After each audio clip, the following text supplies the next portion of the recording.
करब इंतजार यार पिपरा के छाँव में।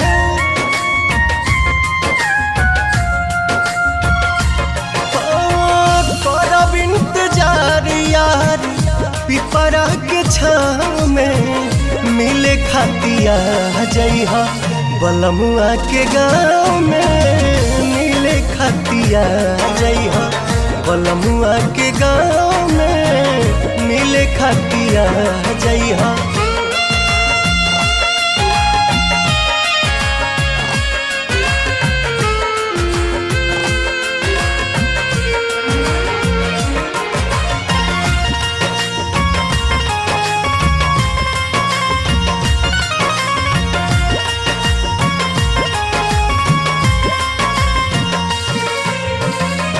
कैसे बताई कितना प्यार करी